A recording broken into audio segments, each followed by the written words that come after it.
Hello, ഇത് ഹാർബറിൽ നിന്ന് മേടിച്ച 2.5 കിലോത്തിൻ്റെ കേരയാണ്. അപ്പം ഞങ്ങൾ ഇതിൻ്റെ പകുതി എടുത്ത് കറിക്ക് വേണ്ടി ബാക്കി പകുതി മാറ്റി വെച്ചായിരുന്നേ.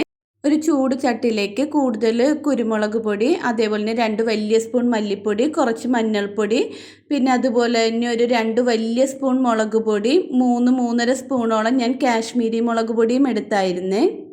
ഇതെല്ലാം കൂടെ ചട്ടിയിൽ നന്നായിട്ട് ചൂടാക്കി മാറ്റി വെച്ച് ചൂടാറിയപ്പോഴേക്കും നമ്മുടെ മിക്സിയുടെ ജാറിൽ കുറച്ച് വെള്ളം ഒഴിച്ച് അടിച്ച് പേസ്റ്റ് ആക്കി മാറ്റി. ഇവിടെ കറി വെക്കാനായിട്ട് എൻ്റെ ഒരു ഉരുളിയാണ് എടുത്തേക്കണത്. അപ്പോൾ ഉരുളിയിലേക്ക് ഞാൻ ഉലുവ പൊട്ടിച്ച് അതേപോലെ ഇഞ്ചി വെളുത്തുള്ളി അതും ഇട്ട് കൊടുത്ത് ഒരു 1/4 കിലോ ഉള്ളിയോളം ഞാൻ ഇട്ടിട്ടുണ്ട്.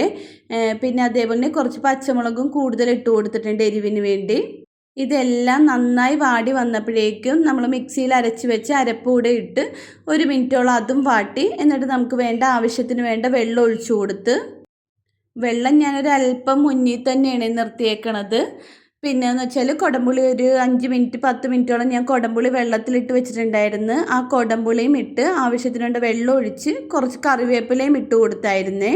ചാറൊന്ന് വെട്ടി തിളച്ച് വന്നപ്പോഴേക്കും ഞാൻ മീനിൻ്റെ തല ഇട്ട് കൊടുത്തായിരുന്നേ. തലയിൽ കാണുന്ന പോലെയൊന്നും അല്ല കേട്ടോ, നല്ല വലിയ തലയിരുന്നേ. പിന്നെ നമുക്ക് ആവശ്യത്തിന് നമ്മൾ എടുത്തേക്കണ പീസുകളെല്ലാം ഇട്ട് കൊടുത്ത് ഒരു 2 ദിവസത്തേക്കുള്ള കറിക്ക് വേണ്ടിയാണ് എടുത്തത്.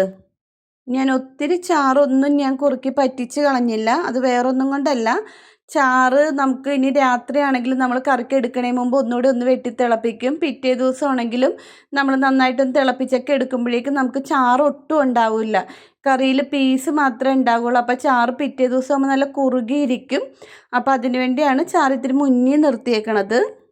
അപ്പോൾ കേരെല്ലാം ഇട്ട് അത്യാവശ്യം ചാറെല്ലാം കുറുകി വന്നപ്പോഴേക്കും ഞാൻ കുറച്ച് കറിവേപ്പില ഇട്ട് കൊടുത്ത്. ഇനി ഒരു കാര്യവും കൂടെ ഉണ്ട്. നമുക്ക് മീൻ കറിക്ക് ചാറ് ഒത്തിരി ആയിപ്പോയെന്ന് തോന്നിയാൽ നമുക്ക് ആ ചാറ് ഇങ്ങനെ കുറേശ്ശെ ഇങ്ങനെ മീൻ പൊടിയാതെ തിക്കി എടുത്തിട്ട് നമ്മൾ വേറൊരു ചട്ടി എടുത്തിട്ട് ആ ചട്ടി ഗ്യാസിൽ വെച്ച് ഇങ്ങനെ നന്നായിട്ട് ആ ചാറ് വെട്ടി തിളപ്പിക്കണം. അപ്പോൾ അത്യാവശ്യം ഇങ്ങനെ നല്ല കുറുകി വരുമ്പോൾ അത് നമ്മൾ ഈ ചാറിലേക്ക് ഒഴിച്ചു കൊടുത്താൽ മതി. എനിക്ക് മിക്കപ്പോഴും പറ്റുന്നൊരു അബദ്ധമാണ്, മീനിനൊക്കെ ചില നേരം ചാറ് കൂടിപ്പോകും.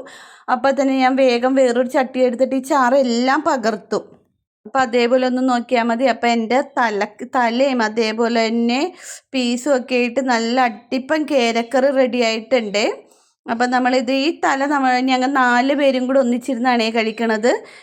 പിന്നെ അത്യാവശ്യം നല്ല ടേസ്റ്റ് ഉണ്ടായിരുന്നു. ഇതിൻ്റെ ചാറൊക്കെ നല്ല എരിവും ഉപ്പും പുളിയൊക്കെ പിടിച്ചിരുന്നേച്ച്. അപ്പോൾ ഇതേപോലെ ഒന്ന് ട്രൈ ചെയ്ത് നോക്കണം. ഇത് ചോറിനേലും കുറച്ചുകൂടെ നല്ലത് കപ്പയുടെ കൂടെ കഴിക്കാനാണ്. നമുക്കന്ന് കപ്പയൊന്നും കിട്ടിയൊന്നുമില്ല. അപ്പോൾ ഓക്കെ, ബായ്.